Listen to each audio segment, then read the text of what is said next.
Assalamualaikum warahmatullahi wabarakatuh. Waalaikumsalam warahmatullahi wabarakatuh. Apa kabar hari ini? Baik. Oke, sebelum kita memulai pembelajaran, saya harapkan untuk ketua kelasnya untuk menyiapkan dan kita berdoa bersama-sama. Persiapan.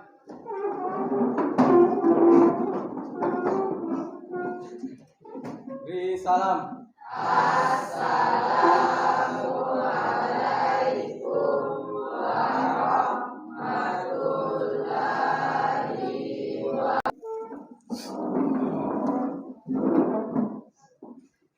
Sebelum kita memulai pembelajaran pada pagi hari ini, marilah kita berdoa. Doa.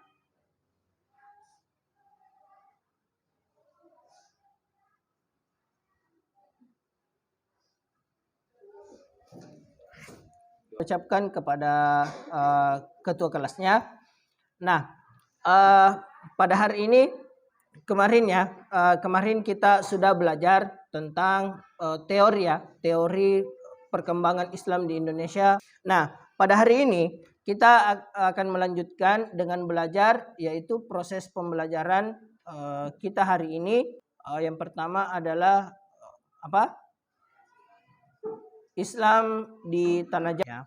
Jadi pada hari ini seperti pekan lalu kita sudah bagi kelompok. Jadi kelompok yang bertugas hari ini saya persilahkan untuk mengambil tempat untuk mempresentasikan hasil diskusinya dengan kelompok yang lain. Assalamualaikum warahmatullahi wabarakatuh. Waalaikumsalam warahmatullahi wabarakatuh. Yang pertama-tama, marilah kita mengucapkan syukur atas kehadirat Allah Subhanahu wa taala sehingga kita bisa berada di tempat ini menyampaikan salawat kepada junjungan kita baginda Muhammad sallallahu alaihi wasallam. Pada pagi hari ini kita akan belajar tentang penyebaran Islam di tanah Jawa. Kalau kita bicara soal penyebaran Islam di tanah Jawa, kita berbicara khusus tentang Wali Songo. Apa itu Wali Songo? Wali Songo bagai dan dicintai oleh Allah Subhanahu wa taala. Dan kata Songo yang merupakan berasal dari bahasa Jawa yang berarti 9.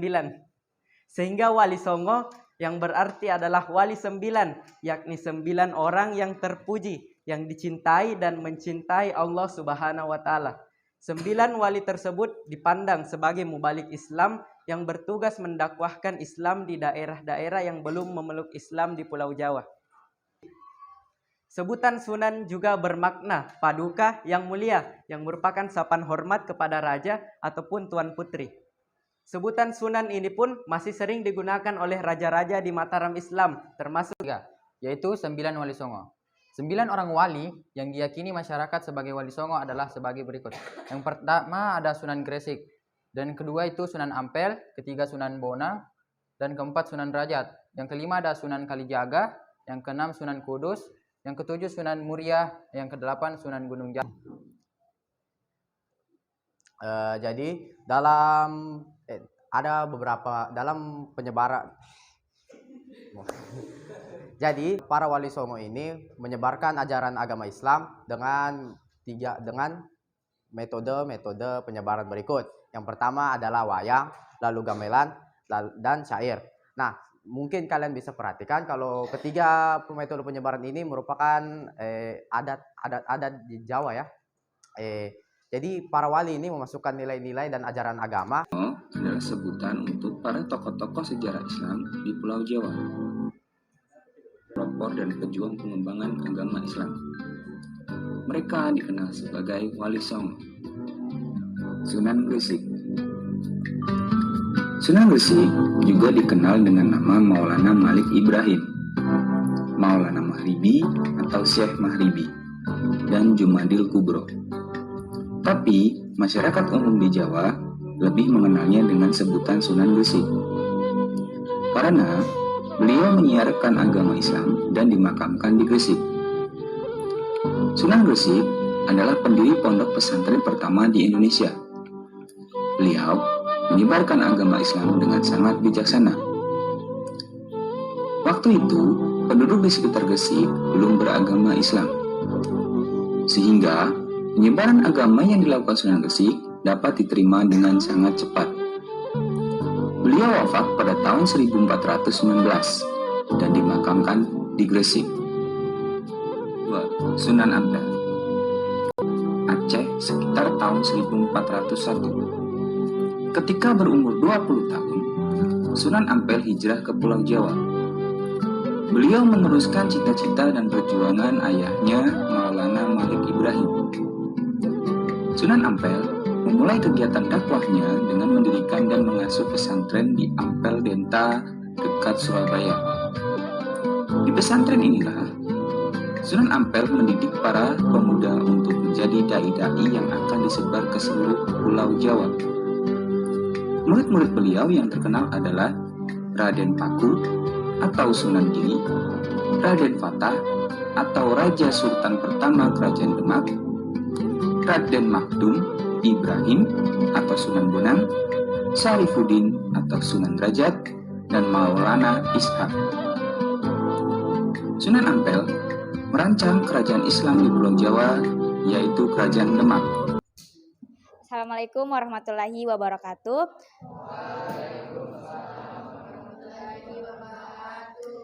Perkenalkan, nama saya Fathia Raihanisha dari kelompok 1. Dalam penyebaran agama Islam di Pulau Jawa, Wali Songo telah merumuskan strategi kebudayaan secara sistematis, terutama sistematis. Namun saya sangat penasaran dengan bagaimana menghadapi kebudayaan Jawa dan Nusantara pada umumnya yang sudah sangat tua, kuat, dan sangat mapan. Mungkin itu saja. Terima kasih. Wassalamualaikum warahmatullahi wabarakatuh. Oke, saya berterima kasih atas pertanyaan dari Fathia Raihanisha. Oke, melakukan dakwah di tanah Jawa sendiri karena di sana sendiri sudah melekat budaya Hindu dan Buddha.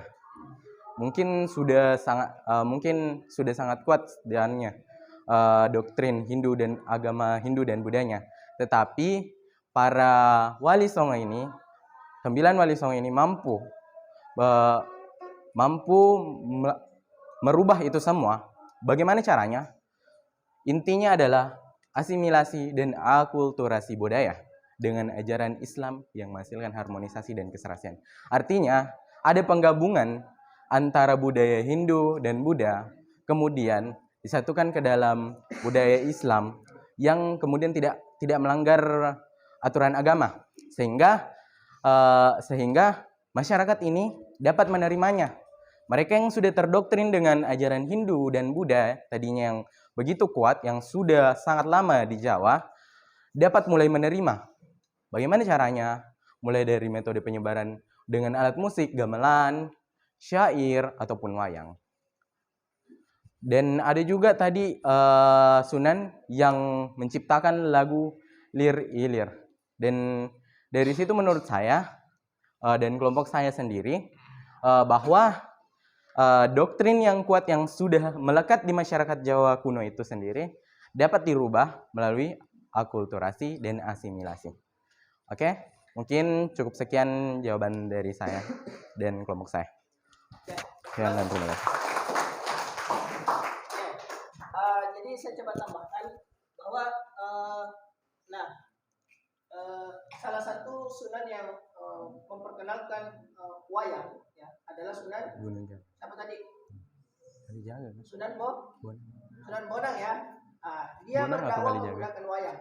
Nah, pada saat itu mereka melihat bahwa yang paling banyak digemari masyarakat itu adalah pertunjukan wayang. Makanya dia berinisiatif diubah. Ya, dulunya mungkin berkisah tentang kesatria, ya, kesatria berkuda atau misalnya antara orang-orang Hindu atau Buddha, misalnya Rahwana dengan Brahma, ya, kisah-kisah Hindu Buddha. Maka diubah kisahnya menjadi kisah-kisah Islam, tetapi menggunakan wayang, ya, menggunakan wayang. Nah, musik gamelan ini diubah, ya, diubah. Nah, salah satunya adalah Sunan Kalijaga ya, yang berdakwah dengan apa tadi? Musik. Apa? Alat musik. Apa? Ilir. Sunan Kalijaga. Lagu ilir. Salah satunya juga ada yang menciptakan lagu Tombo Ati. Oh. Nah, yang sekarang ini sudah perbaharui oleh Opik. Tahu lagunya? Obat Hati ada 5 perkaranya. Yang pertama baca Quran dan maknanya. Yang ketiga berkumpullah dengan orang saleh. Yang keempat perbanyaklah berpuasa. Yang kelima zikir malam berbanyaklah. Jadi inilah diciptakan oleh Sunan siapa? Tadi dipilihnya siapa? Ya, diciptakan oleh Wali Songo ya, dari zaman Wali Songo berdakwah melalui musik, kemudian diubah diaransemen ulang oleh Opi. Muncul Roma Irama dengan musik-musiknya judi. Itu supaya apa? Orang tertarik. Karena kenapa? Ada asimilasi atau akulturasi budaya, supaya orang sebagian besar orang kan mengarahnya ke sana. Nah sekarang bukan lagi dakwah dengan musik. Bagaimana lagi caranya? Dakwah lagi dengan Instagram, dakwah lagi dengan YouTube, dakwah lagi dengan Facebook. Karena kenapa? Ya setiap hari kita berinteraksi dengan sosial media. Nah, oke, aplaus dulu untuk kelompok.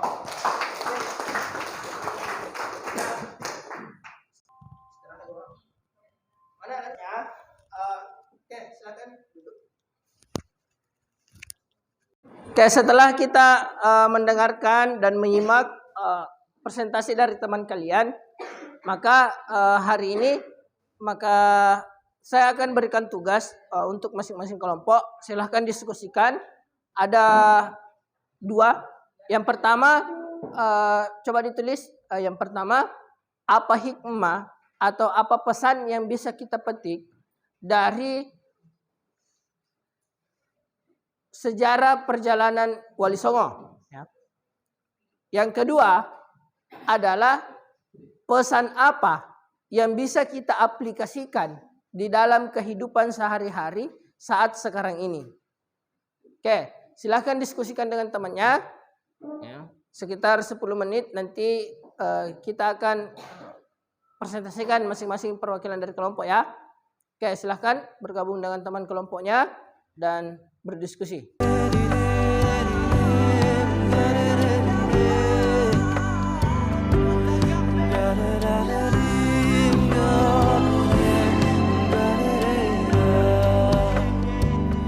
Obat hati ada 5 perkaranya. Yang pertama baca Quran dan maknanya. Yang kedua sholat malam dirikanlah. Yang ketiga berkumpullah dengan orang soleh. Yang keempat berbanyaklah berpuasa. Yang kelima zikir malam perpanjanglah. Salah satunya siapa bisa menjalani. Moga-moga Gusti itu oleh Wali Songo. Nah, menurut pendapat kelompok kami, Wali Songo mencerminkan banyak sifat pantang menyerah, bekerja keras dalam penyebaran Islam. Saya kira itu saja. Assalamualaikum warahmatullahi wabarakatuh. Waalaikumsalam warahmatullahi wabarakatuh. Kedua. Baik, Assalamualaikum warahmatullahi wabarakatuh. Saya perwakilan dari kelompok 2 akan membacakan hasil diskusi kami. Nah, hikmah yang diambil dari Wali Songo berdasarkan hasil diskusi kami yaitu sebagai generasi muda harus senantiasa memperkuat keimanan dan ketakwaan terhadap Allah Subhanahu wa taala. Nah, Wali Songo memiliki kesabaran dan keputusasaan dalam menyebarkan agama Islam serta menyebarkan agama Islam secara damai dan tanpa paksaan. Kita harus bertakwa kepada Tuhan yang Maha Kuasa dan menyebarkan agama Islam tanpa paksaan dan secara damai.